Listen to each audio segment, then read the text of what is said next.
Well, again, this is News Today. Now, lack of assistance for the secondary school for the deaf is seriously affecting academic activities there. The school has on several occasions been compelled to credit foodstuff to feed the children, leading to a huge debt. Authorities might not be able to open the school for next academic term due to the situation. Our Western Regional Correspondent William Benjamin Peters filed this report. Established in 1971 with 11 students, the secondary school for the deaf, which also happens to be the only school for the deaf in the whole of the Western region, now has a student population of 328 and 12 teachers. The school, since its establishment, is yet to see any major rehabilitation. The visible cracks on the school's walls speak volumes. Authorities say the building keeps sinking day after day, posing a great threat to the students. Only one block accommodates both the male and female students. The dormitory is a source of worry since the state of the structure makes it easy for criminals to invade the dormitories to harm the students. As a result, some of the teachers have to abandon their homes to stay with the students in their dormitories to keep watch over them, whilst the headmaster himself is now staying in the assessment room to also monitor the children. Lack of infrastructure to accommodate the growing population of the school is causing overcrowding in both the classrooms and dormitories, with about 40 students in a class instead of the required 10. Unfortunately, some infrastructure being constructed under the GET fund have been abandoned for years now. There is also the challenge of lack of educational materials, including chalk, which is purchased by the school authorities. The school has no bus to convey the children on field trips, excursions, or even to the hospital when the need arises, since the only vehicle for the school was involved in an accident which led to the death of the former headmaster.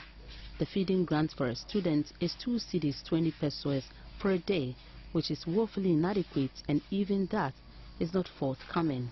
Authorities have to borrow from creditors to feed their children, with the school owing creditors an amount of 7,114 Ghana cedis, 80 pesos as of last term.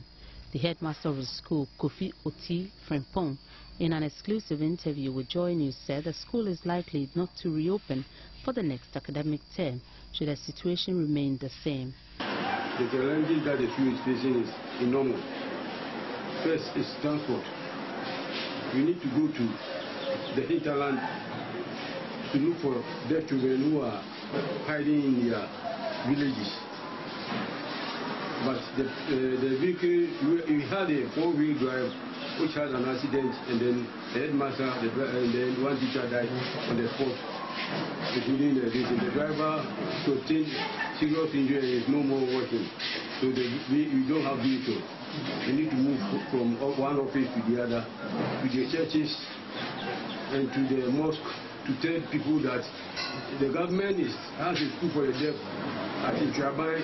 Meanwhile, some philanthropists from Italy who hail from Secondary Takrady have donated some food items to the secondary school for the deaf to help address some of their challenges.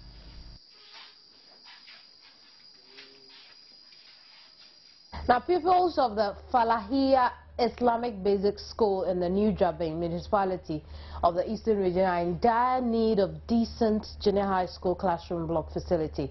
This, according to them, will enhance effective teaching and learning and also improve the academic performance. Correspondent Haruna Yusuf Wumpane reports. The Falahia Islamic Basic School was established in 1981 as a private school by Malam Ahmed Tijani. It was later taken over by government in 1989 and has since not seen any major renovation. The school's population, which stood at 413, has now reduced to 310 due to continuous withdrawal of pupils by their parents or guardians because of poor facilities. Also, the only road that leads to the school is in a deplorable state, making it unmotorable for school authorities and the general public. Aisha Idrisu and Muhammad Bashir Salifu, both JHS 3 students, are worried about the bad nature of school structures. They said the absence of electricity, computer laboratory and decent classroom block is a major concern for the students and school authorities. They want government, NGOs, philanthropists to come to their aid. Because in the classrooms we don't have electricity and computer labs. So we are pleading with the government to provide us with new infrastructure and a computer lab so that it can enable us to learn well. And sometimes when it rains, the classrooms, the rain enters there. And our staff come all in too. The teachers have no place to sit when it rains. It affects us in our academic performance. We and our other fellow students, we all write the same questions, but it affects us in the examination. So we plead to the government to come and help us. The headmaster of Falahiyah Islamic Basic School, Isifu Usman, also spoke about the problems facing the school. It's also a problem for us. We are close by a highway, the Koforidia Sumanya Highway, and there are no road ramps there, speed ramps there, to slow down the vehicles when they are moving. To the extent that we have recorded, last term and this term, we've recorded 3 accidents. 3 of our pupils have been knocked down by vehicle, and this also puts some fear into the parents and affects the enrollment of the school. From the highway moving to the school, the road is completely eroded. Through our little effort, we've tried to rescue the situation, but because of the speed, by putting there some stones to check the erosion. Haruna Isifo, Police report from the Eastern region. Heavy rainstorm has ripped off roofs of more than 100 houses and 28 classroom blocks in 5 basic schools at Daboya in the North Gonja district. Daboya DA Junior High School, Marikazia Primary School, Asafo Junior High School, Parabia and Salsiat Primary Schools had their roofs completely ripped off. The heavy downpour did not spare the roofs of 4 mosques and houses of police officers as well as the district police station. Let's get a quick update on the situation there at Daboya. I'm joined over the telephone by Sekuta Yauza. He is the DCE for North Gonja. Thank you very much, Sekuta, for joining us here on News Today. Thank you very much, So, what's the situation since we spoke last night? The line is not very clear, but please, a point of correction there. The name is Soku. It's not Sokute, it's Soku Yauza. Soku Yauza. Okay, right. Yeah. Thank you very much. But what's the situation now in Daboya? Hello? I'm asking what the situation is now in Daboya as far as helping those who have lost their homes are concerned. Oh, anyway, the line is not very clear, but if I heard you right, you were asking of the situation as of now. Yes. You see, the incident happened on Sunday evening. The following day, Monday. The following was a Monday. The following day was a Monday. And it was a holiday, of course. So we used the whole of Monday to go around and console with the affected victims. And also, we do some stock taking of the number of affected people. As an assembly, we have just concluded a management meeting, and we are going to rely on the very little resources that we have by way of contingency. We concluded to get the affected victims, what our resources can afford. For instance, some of the buildings can easily be brought back to shape with just a little support or push. Our Member of Parliament is also working around the clock to give some support to the victims. Electricity supply was also in a way affected. So we had to rush to Tamale to do some of, and most of the paperwork. We have just submitted a report to National Disaster Management Organization, and we are still waiting to get a response from them. I have been also invited to a meeting with this Red Cross, this NGO based in Tamale here, to give them a situational report of what has just happened. And then hopefully we trust by the close of the day, something good will come out of all these arrangements. I see. Speaking of the National Disaster Management Organization, we have the North Gonja NADMO coordinator, Constance Abiba Hassan over the other line. Let's invite Constance into the conversation at this point. Hello, Constance. Yes. Thanks for joining us here on News Today. But Constance, the DCE is expecting some response from you after it submitted a report to you. What are we going to see happen from there?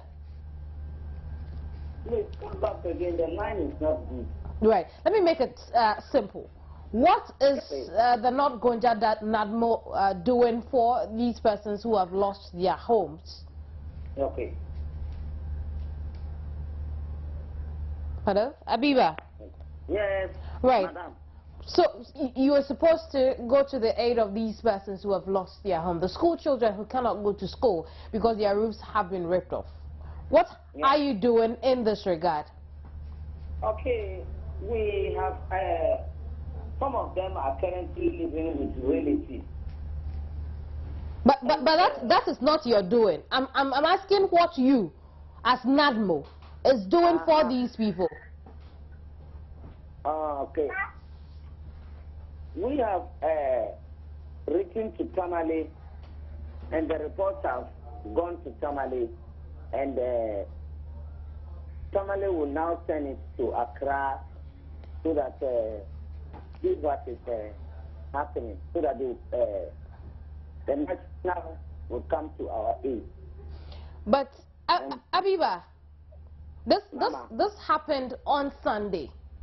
Yes. And it's Tuesday, and you're still waiting for a response from Accra. Really? Yeah, it happened on Sunday, but in our district, we don't have any emergency things to give to them. So we are relying on Tamale and National, so that maybe they can help us to see how we can, give them places to go back and. Why don't you have anything to give to them? Why do we have a North Gonja NADMO office then?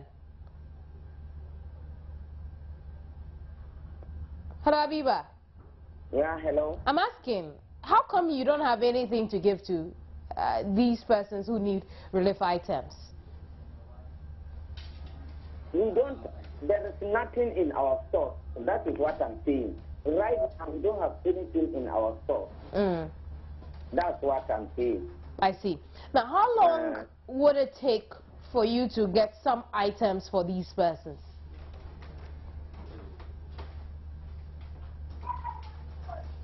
Abiba? Sister.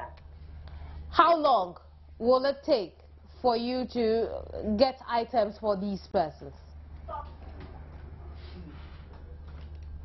I can't personally tell, because when you send your report, they don't give you the things immediately. I see. It only takes time. That's what we are trying for. It takes time. By that time, the people have suffered. I see. I see. Abiba, I'm going to let you off here at this point. But, Sekou, you heard Abiba. She's unsure when you're going to get relief items for the people within your districts. And you are also looking forward to the NADMO to bring you some relief items for these people. It's 2 days after the event. What are we going to do about it? As I mentioned earlier on, the incident happened on Sunday. That wasn't a working day. The following day, Monday, was equally a holiday. So there was very little we can do to immediately come to the aid of the affected victims. Granted, I have a bit of a problem when I keep hearing that it was a Sunday and it was a holiday and so we could do nothing about it. Nobody knows when disaster happens anyway, and that's why it's called a disaster. And so if we give the excuse that we have to wait for a working day before we can help people who need relief items, then why are we doing it in the first place? Madam, you know we are working with systems. Let's be very frank to ourselves. There's no way you can correct something with a wrongdoing. You understand? It's not as if we can just lay our hands on whatever we have in the assembly without passing through the due process. These things, these laws have been put in place for us to follow, and we just have to follow them as such. or in itself is a disaster. That is the reason for the delay in, mitigating the impact of the disaster as we speak. I see. And so the situation is going to be as it is until you get what you need. Thankfully, from where we are coming from, everybody is each other's keeper. The community in which we live, people have been able to mobilize themselves and they are going to the aid of the affected victims. By the close of the day, there will be something very positive to them. But let me find out though. As DC, there's no emergency fund to help with situations as this? Exactly. The emergency fund, I mentioned that in my earlier submission that is the only thing for now that we can lay our hands on. That in itself cannot be gotten on Sunday and on a working day, because the money, we don't live with the money in our bedrooms. We have them in the bank. You understand? And today is the only day we can lay hands on the emergency fund. And that is exactly what we are working on. I told you earlier on that we have just concluded a management meeting and we will be giving some support to them by the close of the day. Very well. What sort of support should they expect by close of day? Very basic one, like roofing shades and cement. My member of parliament is also working around the clock to ensure some of these things come from his share of the common fund, so that we'll be able to put them back on track. I see. Thank you very much, Sekou. Sekou Yauza is not Gonja DCE. We've been talking about the aftermath of a heavy rainfall at Daboya in his district. Now, it's been over a month since the Adome Bridge was closed to traffic, and the following reports, Joynews Today takes an exclusive guided tour of the renovation site where work appears to be progressing steadily. The tour began here, where steel decks are being constructed to replace what is currently on the Atani Bridge. Well, we are busy now with the demolition works of the old bridge deck, which is in full progress. We already removed the first section, and at the moment we are lifting out the second section. And here in the background you can see that we are already assembling the new steel sections, which are basically waiting to be installed. Together with his deputy, the project manager, Dr. Paul Herman, took me further into the work field where parts of the bridge had been split and smaller parts of it being taken off. These are what the steel decks will be replacing. We are on the bridge itself. At the moment we are standing on a section which, if everything goes right, in a few hours will not be here anymore. We are lifting it out at the moment. If you look over here, this is the first section which we already took out. And once the gap is open here, we are starting to install the new parts and connect them to the bridge, and then we will place here the first new section in a few weeks. Okay. Dr. Herman further explained it's much safer to demolish the bridge in bits to maintain its balance, as well as the arc on top of it. Thousands of Ghanaians have been inconvenienced with the closure of this bridge, but it has turned out to be a very necessary evil. The team then took me to the other side of the bridge, which I'm told will be completely demolished. In the meantime, the parts of the bridge which have already been taken off have been deposited here to provide more balance as parts of the bridge are gradually being removed. They explained that although the outside of the bridge looked good, beneath it exposed a worrying extent of danger it posed, hence the urgent need for this renovation. Deputy Project Manager Ben Tete added, if well maintained, the bridge, which is currently being replaced by steel instead of concrete, when completed, could have a lifespan of about 100 years. If it's built and instead of maybe 30 tons or 40 tons or 60 tons, you use trucks over 120 tons, then we are killing the bridge. So the lifespan of the bridge depends also on the users. Going by the appropriate usage of the bridge, what should be the lifespan of this bridge, after the renovation? You can easily estimate 100 years, at least. Much diagnostics have not been carried out on the arc supporting the bridge. Dr. Herman tells me it will be cleaned and painted after the renovation, by which time any likely problems would have been detected. In the meantime, he promises a good job to the people of Ghana. Very soon the bridge will be like new.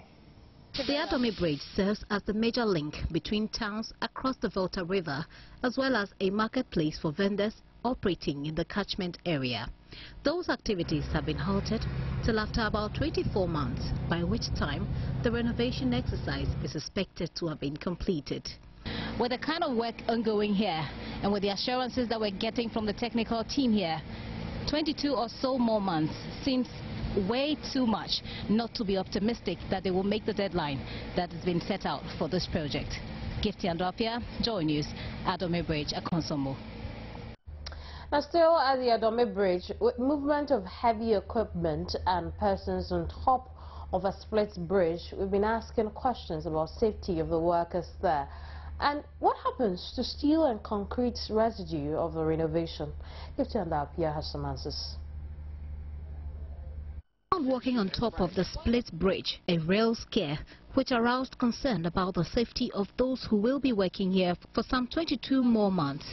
Workers on site did look appropriately dressed for their immediate environment, although one would have expected to see a protective face cover for this gentleman. Dr. Paul Herman assures every protective instrument is intact as long as the workers themselves observe the precautionary measures. Oh, we have a very strong safety regulations. And everybody has to follow our rules, otherwise we get the problem. Huh? And we are taking good care of our workers. As we made our way around the bridge discussing how much demolition has to be done, he spoke about the residue from the demolition exercise, which includes a substantial amount of steel and concrete. It is apparent that whatever happens to the residue is not a part of the renovator's contract, although Paul Herman gives an assurance it will not become an environmental nuisance. They need to be demolished, no? And then we separate the steel and the concrete and we dispose it. Okay. Yeah. What else can they be used for? Well, In the technical world. Steel can always be recycled. It's the only material in the world which can be 100% recycled. It's just molten and it can be used again. The concrete debris can be used as building material or road building, things like this. Is that a part of your work? No. We just need to make sure that we dispose everything according to the rules and regulations.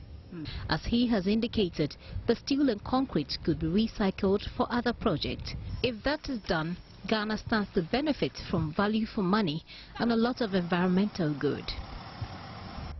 Meanwhile, commuters who use private commercial boats to cross the Volta River say these boats are much more comfortable and convenient to use than the ferries. They are, however, calling for a speed up of the Atani Bridge renovation exercise.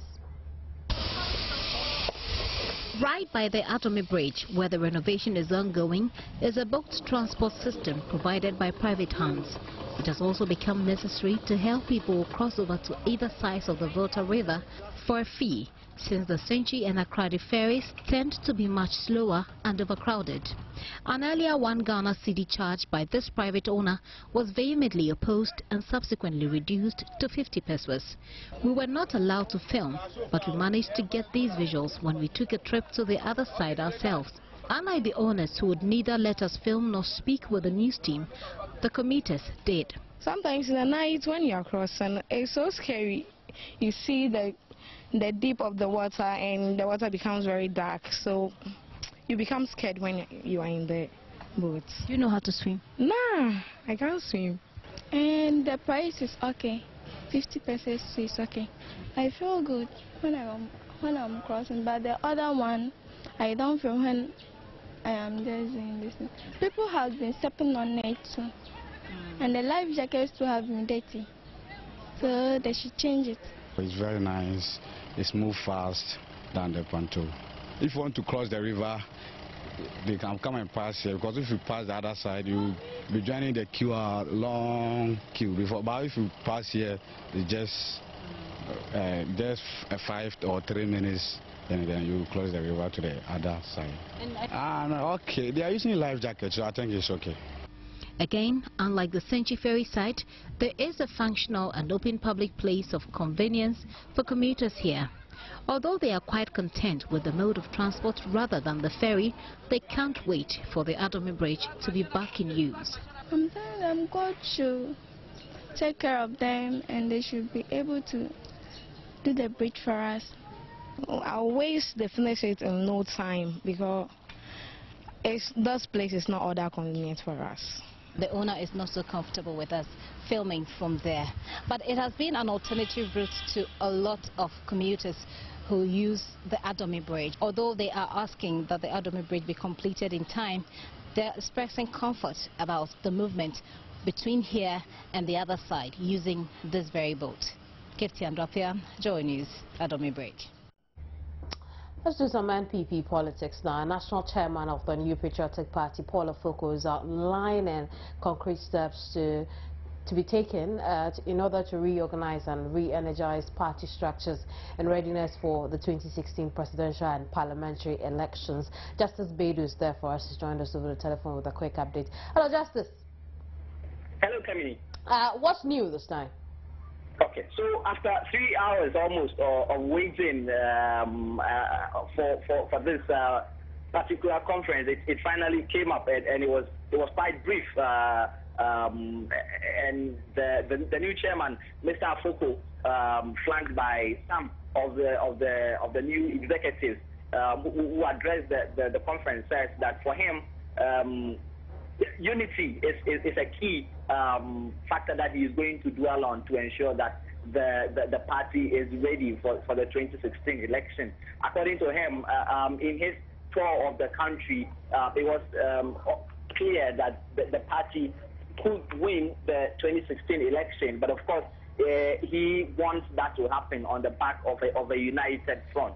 And so as part of that, he has called on flag bearer aspirants or people who have interest in leading the party to tone down on what he describes as a media circus that would eventually have a negative effect on the party's chances going into the next election.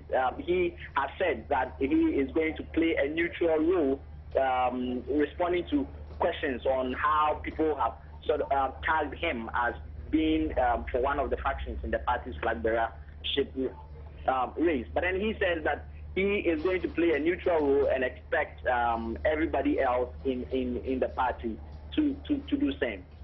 So what's been the kind of reactions you've been getting from those who were there for this press conference? I find it very enthusiastic. I mean, most of the people here clearly are supporters of Mr. Afoko. What is interesting with this particular meeting is that I haven't spotted any of the old executives here.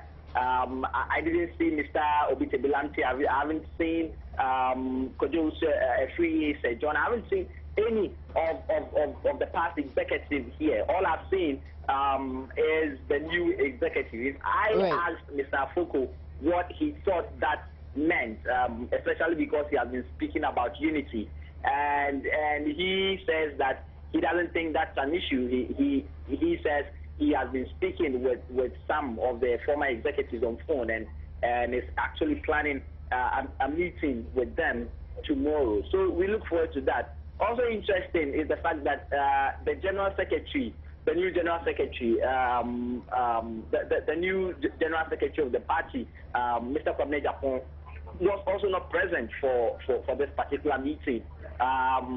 Snippets of information I gather is that he probably will be taking time off to take care of his health. As we all know, he was involved in an accident shortly before the party's Tamale conference, and that's the information. But then, after a long wait, this meeting finally came off, and there was a huge presence of party executives. Right. And yeah. Justice, thank you very much. Justice Beidou gave us a quick update on the Paul Afoko press conference. Now, government has no plans of lifting the ban on the inland importation of rice. Some people are not happy about that. That's happened business. Don't go away.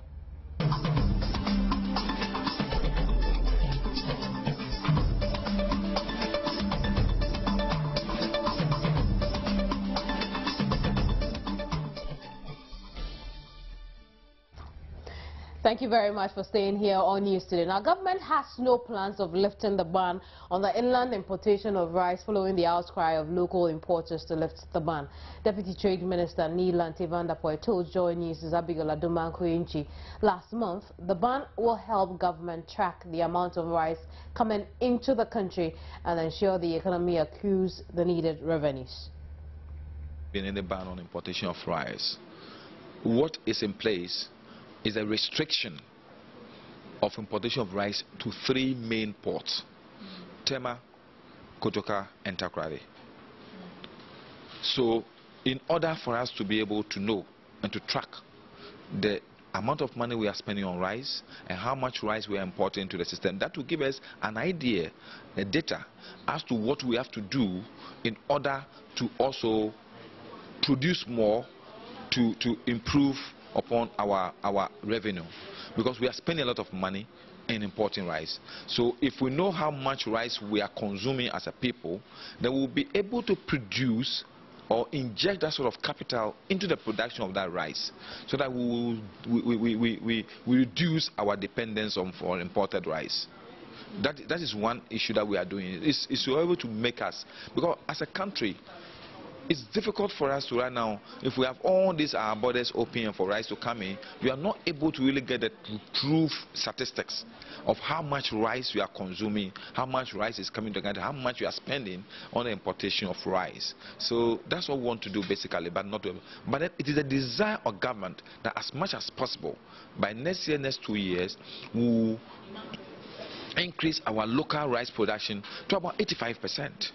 We are hovering around 60% now, but we think we can go to 85% by next year. And government strategically wants to start something this year. We are going to improve upon our irrigation systems, and we are going to make sure that we galvanize the rice farmers in order to produce more, in order to feed the domestic market. And possibly, who knows, by in 5 years' time, we'll be able to be self-sufficient in rice and even export rice. I have here with me Kweku Frimpong. He's spokesperson for the Small Scale Rice Dealers Association of Ghana. Kweku, isn't it such a good idea that we check the amount of rice we bring into the country? Well, for us, our problem is they are genuine Ghanaian people doing business. And the first ban was on October 14. And then they published that ban. And then on the 1st November, when they lifted the ban, they published it. So the women went borrowing money to go and bring in more of their products. When they got to the borders, the officials said there was a ban there and they would not allow the rice to come in. Why do you do an underground banning like that? You published the first ban. When you lifted the ban, you republished it. But when you imposed another ban, that one was not published on the 6th of January. And the women's capital have been locked up. Now, there's nothing that they can do again. You have rebels looting their products, thieves, armed robbers. When it rains, the rain fell on their rice, and their goods are getting bad. Since January up to now, the ban has not been lifted. Let's try and establish this first. You don't have a problem with the ban? We do have a problem with the ban. What are your concerns with the ban? The problem is the second ban, that is on the 6th January ban. No, I'm talking about the general ban on the importation of, on the inland importation of rice. You don't have a problem with it. You only have the problem with the fact that it was done without announcement. Our issue is that if you want to check the amount of rice that comes in, rice is not the only product that comes inland. So then, if you want to ban, then you ban all importation of rice. If you really want to promote Ghanaian businesses, then you ban all importation of rice, then we do it here on our own. How do you check that? No, on the minister's issue, that was what the minister said. Because we wanted to check the amount of rice we bring in here. Yeah. And you're telling me you already do that? No, I didn't say we already do that. Right. Yeah. I thought that was what you said. No. But what are you doing about the situation now? You have monies locked up in some rice importation that is not coming into the country anyway. We cannot take guns and run to the Ministry or Flagstaff House. Or you smuggle it in? No, we don't smuggle because they pay their duties you can check, they pay their duty, so they are not smugglers. If you are talking about smuggling and that thing, then it is the bonded warehouses. That is where those things go on. So if you really want to check revenue, I think that's where our focus should be. Let's come to what you want to do about this. Yeah. Our issue is we are pleading with the government to lift the ban. At least they are genuine Ghanaians. Have you officially done this? Have you officially sent in a request to government? On the 7th of January, there was a meeting which the minister called the Ghana Cote d'Ivoire rice importers, which we have a representative there, that they want to check whether we are genuine people. And they went and checked. Since then, they haven't reported back to us. They haven't reported back to us. I see. How much money do you have locked up in here? It's a lot. Have you put a figure on it yet? Well, the women are many, and then they join themselves in groups to go and bring in the rice. So there's a lot of money in. There's a lot of money in. A lot of money. Right. Thank you very much, Kweku from Point, spokesperson for the Small Scale Rice Dealers Association of Ghana. Now, China's Shandong Airlines has said that it has placed an order for 50 Boeing 737 aircraft worth $4.6 billion at list prices.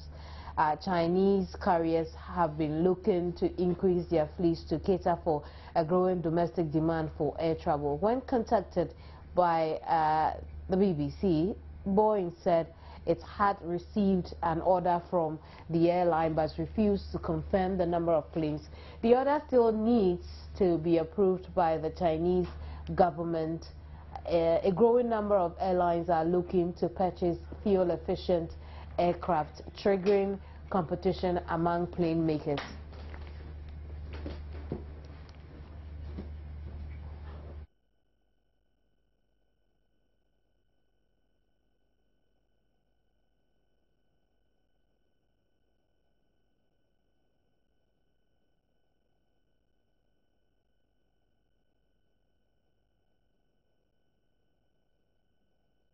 There's sports after this. Don't go away. Good afternoon, I am Baba Tando. Thanks to Carl Bell. It's time now to talk about the latest in the world of sports. Now, Ghana's sole contenders in African club competition, Mediama SC, suffered a 2-0 loss in their first leg of their CAF Confederations Cup player fixture to Congolese side AC Leopards over the weekend. Now, a goal in either half from the spot on the 25th and 70th minutes wrapped up a 2-goal cushion for the home side at the Stade Denis Sassou in Guesso. Intela Kalema converted both kicks, but however, missed a third, which could have largely put the game beyond reach for the away side, as Leopards face a daunting trip to Ghana next weekend. The Takwa-based side, Mediama, who accounted for Zambian side Zesco United en route to the stage, will have to score at least 3 unanswered goals at home to stand any possible chance of progressing to a historic group stage.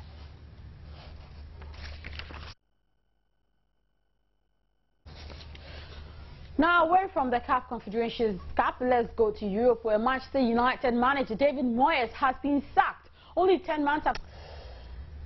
Meanwhile, Manchester United have revealed that Ryan Giggs will assume first-team responsibilities as interim coach until a permanent successor to David Moyes is appointed. The Scot was relieved of his duties on Tuesday morning, just 10 months into a 6-year contract, having presided over the club's worst campaign of the Premier League era. And it has now been confirmed that Giggs, who has made a record 962 appearances for United and was widely expected to end his playing career this summer. Away from Manchester United, let's move to their city rivals, Manchester City, who moved within 6 points of Premier League leaders Liverpool with a routine victory over West Bromwich Albion. Still in the United Kingdom, the 96 Liverpool supporters who lost their lives at Hillsborough were celebrated by the club on Easter Monday yesterday with a charity match at Anfield. Michael Owen, Jamie Redknapp and Robbie Fowler all turned out in a 2-2 draw for team of Liverpool FC local legends against a Liverpool International 11, which featured Sami Hyypiä, Luis Garcia and Jan Mulvey. Thanks to Carvel, sports on midday on News Today on midday is done. My name is Baba Tando. Coming up next, international news with Kemini Nyamaniamano.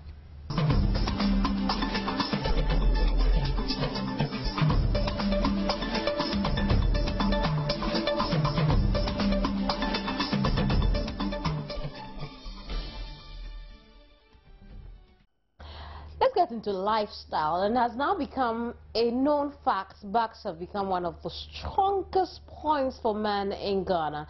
What fashion comes to mind? This was not in the situation some time past, as handbags was what made a woman stand out of many. In this report, Joynews Ashanti regional correspondent Mahmoud Mohammed Nuruddin reveals men wearing bags is a big deal as far as fashion in the Ashanti regional capital Kumasi is concerned.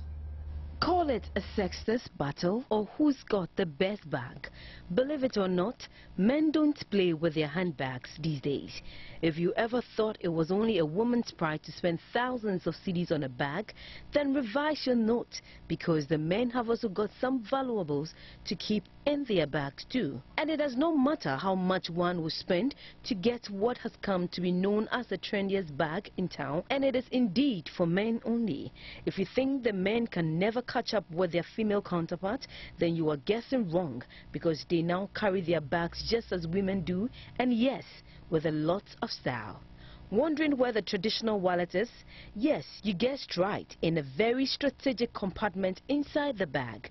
Making a fashion statement is really important to a number of young men here in Kumasi, and some go as far as carrying absolutely nothing in the bag. It's all part of the cool factor to strap on the bag and just let the world bow at your feet. Very cautious of bag snatchers whose target usually are the content of the bag. Most of these young men are always on the alert. I guess it has become obvious that it usually is a woman's bag. Don't worry, men's bag is not that mysterious. From phones, laptops, tablets, glasses to digital cameras, the man's bag is indeed the epitome of the cool factor. Samuel and Alexander carry their bags for security reasons. I carry my bag because my personal things inside, so I have to carry it everywhere I go. Wherever I'm going, because I have some my documents, I have some things that I have to keep with me always wherever I go, because they can call me, you know, the kind of job I do.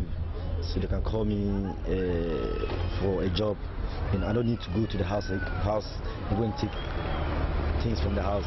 So anytime I'm working, I have my bag with me. Unlike Samuel and Alexander, Gladys carry foodstuff in her bag. But why do people carry bags? Does it really make you smart, as some people will say? The average cost of women and men handbag is between 50 Ghana cedis and 100 Ghana cedis. You're watching News Today. Here are headlines. National chairman of the New Patriotic Party, Paul Afoko, outlines concrete steps to be taken to reorganize and re-energize party structures in readiness for the 2016 presidential and parliamentary elections.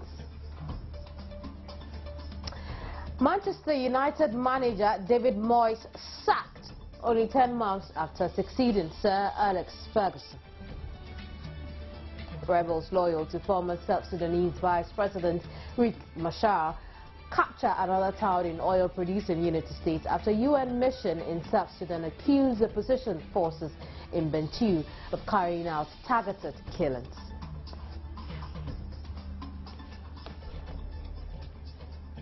That'll be all for the mixed bag of news for the hour.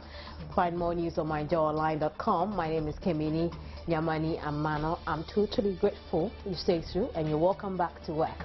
Goodbye.